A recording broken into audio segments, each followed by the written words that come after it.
So when I first got into self-improvement, I had really bad social anxiety. Talking to somebody I didn't know very well, especially if they were a girl, was really difficult for me. Even carrying on a basic human conversation was something that I didn't really know how to do very well. I'd always be stuck in my head thinking about what I was going to say next and worrying about whether they were impressed with me. And I also didn't have very many friends.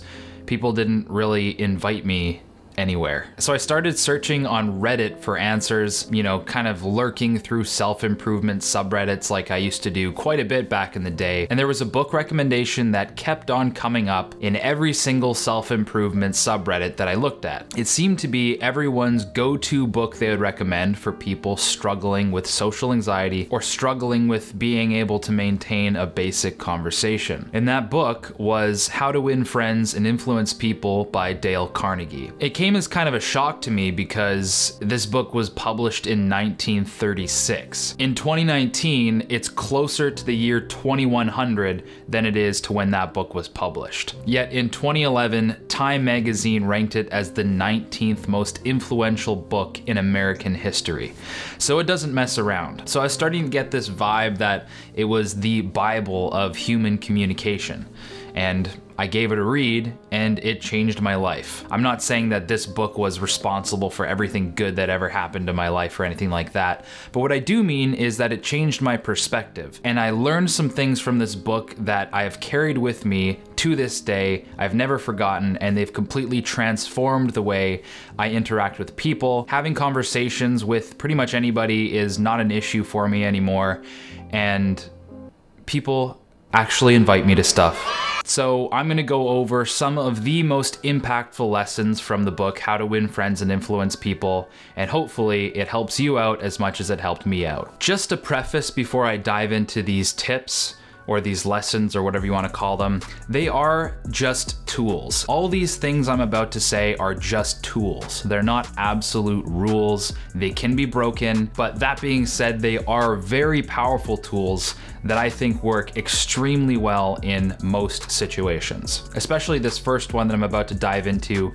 It's less of a tip or a tool, it's more like a paradigm shift that you can apply to pretty much your entire philosophy when it comes to dealing with people. And that is, lesson one, it's all about the other person. It may come as no surprise to you that everyone basically just thinks about themselves, what they've got going on in their lives, what they want to eat for dinner, what are they stressing about, what they want to do tomorrow, the vacation they want to take next summer. They're not really thinking about you at all. You probably wouldn't be surprised to find out that you primarily think about yourself as well. And when you think about other people, it's always in the context of you. It's like, does this person like me? Do they think I'm stupid because I said this thing? It's always about you. Everyone else thinks that exact same way. So in order to become better with people, you have to realize this and see things from other people's perspective. People's favorite hobby and people's favorite topic, and the one they're most comfortable talking about, is things to do with themselves. So if you want to become a good conversationalist, you have to become an investigator in people. Try to get them talking about what's going on in their lives, and you will never run out of conversation. Which people sort of know, but they don't practice it because they feel like they're not getting anything out of the interaction. You know, by entirely focusing on what the other person has going on in their life, you know, you're almost stepping on yourself and not allowing your own personality to shine or something like that. But I found kind of the opposite is true.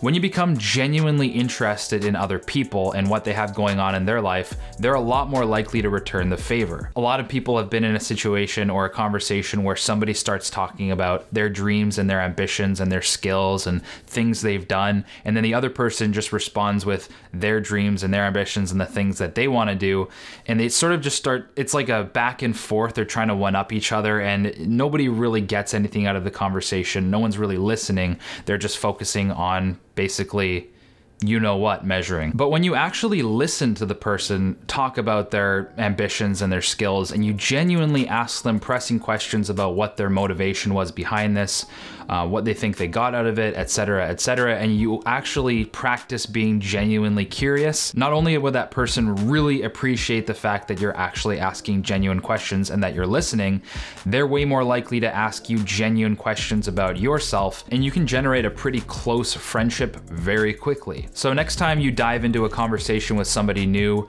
genuinely try to be an investigator in what is going on in their life, what is making them tick, and try to get to know them and actually listen. Lesson number 2, make them feel valued. Now, before I dive into this tip, I just want to say something. A lot of people think that this book, How to Win Friends and Influence People, and these tips that I'm giving and the tips that are available in the book, that they're somehow manipulative. I don't see that as true. They're only manipulative if you use them to manipulate somebody. Giving somebody a genuine compliment, or even if you make it a habit to give someone a genuine compliment, only does good. Putting somebody in a good mood by complimenting their appearance, a personality trait, or something that you genuinely find good about them often makes their day, and they walk around the office or town or whatever they're doing with a kind of swagger in their step, all because you complimented on something that you noticed that you liked about them. One of the greatest ways you can make people feel valued is to use their name, and use it liberally. Hey Joey, how's it going? Oh, hey Joey. Hey guys, look, it's Joey. That makes me feel great when people use my name, especially if they don't know me very well, or if I just met them maybe one time and they remembered my name. That makes my day. Like, it makes me feel valued. It makes me feel like they actually remembered our conversation, even though they probably didn't. By using somebody's name, it makes people feel like you have a connection, just instantly. The second way to make people feel valued is to give genuine compliments. Once you start practicing empathy and start practicing seeing things from another person's perspective, like the book is all about, then you'll get really good at noticing things that stand out from person to person. And once you get in the habit of vocalizing those things, you'll become somebody who people gravitate towards and people just really like being around. But once you start to become an investigator in people, you can really start to psychoanalyze people and compliment them on their actual personality. Complimenting someone's personality is often way more powerful than just complimenting something that's hanging off their body, a necklace, or that sounded like that's a weird. Telling somebody that they're an extremely good listener and I really appreciate it is a lot more powerful than saying I like your shirt. Before our final tip, just a quick word from today's video sponsor, Tiege Hanley. Okay, so I decided to reshoot this ad because I'm noticing even more benefits of using Tiege Hanley on my skin. So for those of you who don't know, Tiege Hanley is a skincare system for men designed to take the complication out of good skin. Every single month they ship you 4 different components to your door. Number 1 is the wash, which you can use in the shower, that's what I do. Number 2 is the scrub, which you use twice a week, also in the shower. And after your shower, if it's the morning, you use the AM moisturizer, and if it happens to be at night after your shower, you use the PM moisturizer. As you've been watching this channel, you've probably noticed I don't have the greatest skin genetics, so I've never had like beautiful skin, but I'm getting closer thanks to Tiege Hanley. You guys have probably heard me talk about the slight edge or the compound effect, where simple daily habits that don't seem to do a lot equal a huge success later down the road. One area of my life where that's been abundantly clear is my skincare routine, thanks to Tiege Hanley. Better Ideas viewers get 20% off their first box, so click the link below if you want to take advantage of that deal, or just use the coupon code Better Ideas at checkout. And yeah, I hope you enjoy it as much as I do. Okay guys, so take a look at this scene from The Great Gatsby. I didn't even really like this movie very much, but this is one scene that I remember as clear as day, and I watched this like 3 years ago. This is the scene where Spider-Man meets Leonardo DiCaprio, I forget the characters' names. Look at the way this interaction goes. You see, I'm Gatsby.